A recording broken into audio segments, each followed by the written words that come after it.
Hi, and welcome to BluePay's tutorial on the new fraud management tool. This tool helps prevent people from testing cards in your account, making transactions from countries that you don't want to accept transactions from, and possibly preventing keying errors by putting thresholds on transactions. The goal of this tutorial is to train you on how to set these features up.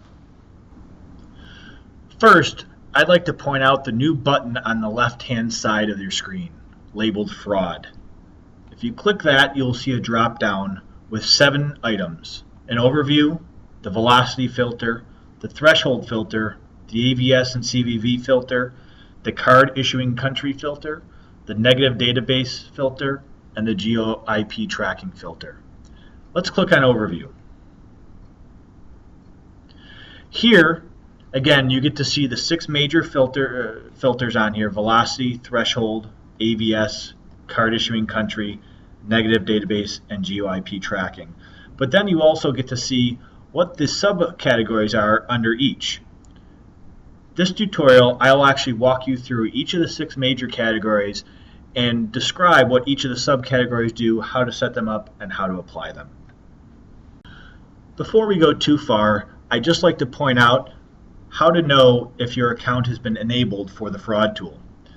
All you need to do is look at the top right-hand corner and see if this button is toggled to on. If it's toggled to off, please call customer service or your sales rep.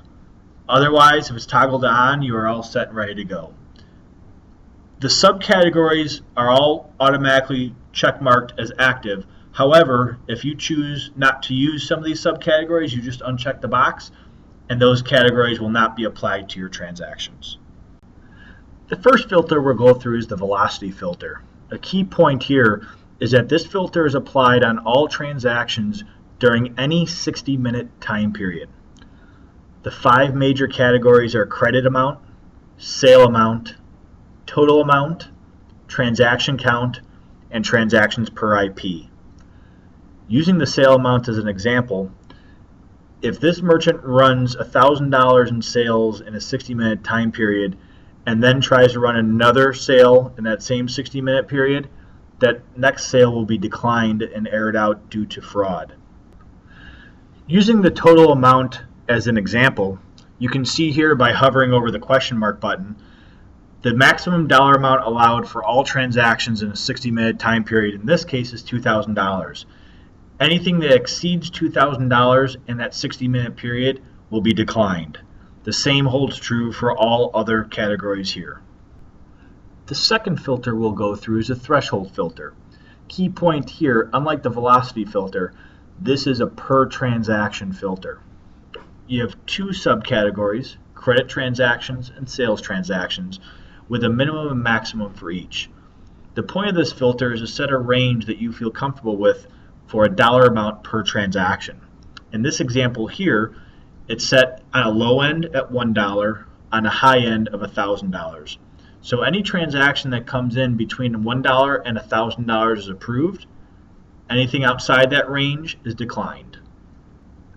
The third filter we'll look at is the AVS and CVV filter. AVS stands for address verification and CVV stands for card verification value. These are tools that were designed by the processors to help you screen for fraudulent transactions. AVS looks at the billing address and zip code and references that against what the card issuing bank has in file. The CVV value is a 3-digit code that you see on the back of the card, could be 4 digits for Amex. By checking the boxes below, that means you're willing to accept transactions that fall in these categories. As mentioned earlier, the 2 main pieces of information that are needed for AVS are the street number and the zip code. In this example here, I am willing to accept a transaction where the street number matches, but the zip code does not. By hovering over the question mark, you can see that description as well.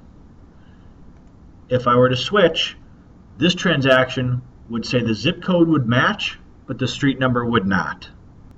The CVV2 filter is a simple yes or no that it either did or did not match.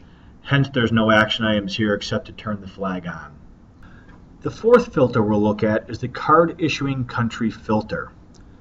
What this does is we're able to look at the first 6 digits of the credit card number and determine what country that card was issued in. By using this filter down here, you're able to start to type in whichever country you deem acceptable that you guys want to take transactions from. It defaults to the United States and Canada, but feel free to type in any other country you'd like. For example, let's look at France. This example here shows that you will take a card that was issued in Canada, United States, and France, but if it's issued outside of those three countries, this transaction will then decline. The fifth filter is the negative database filter. BluePay has two different types of negative databases. One merchant level, the other global to BluePay's entire merchant base. There's three separate data sets that we filter on: IPs, emails, and addresses. For the merchant-specific negative database, this is used for when merchants understand and know that the same street address, the same email address, or the same IPs keep hitting them for fraud, and they'd like to block out those transactions automatically. What they would do is they would click on whichever one it was, in this case it was addresses, click Add, and simply add the address.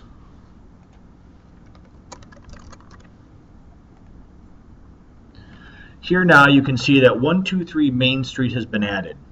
An important note for the negative database as a whole is that it only matches and excludes exact matches. So in this case, ST with no period for 123 Main Street is the only way that this negative database will find it. If a transaction comes through at 123 Main Street and street is spelled out, this will not be caught. The other negative database that we hold is the BluePay Global Negative Database. It's no different than the local merchant negative database, except that it's our risk team putting those items in there from their experience with all thousands of our merchants. This is an option the merchant does not have to choose, but if the merchant clicks this checkbox, they're going to use the BluePay negative database. If it's not checked, they're passing on using it.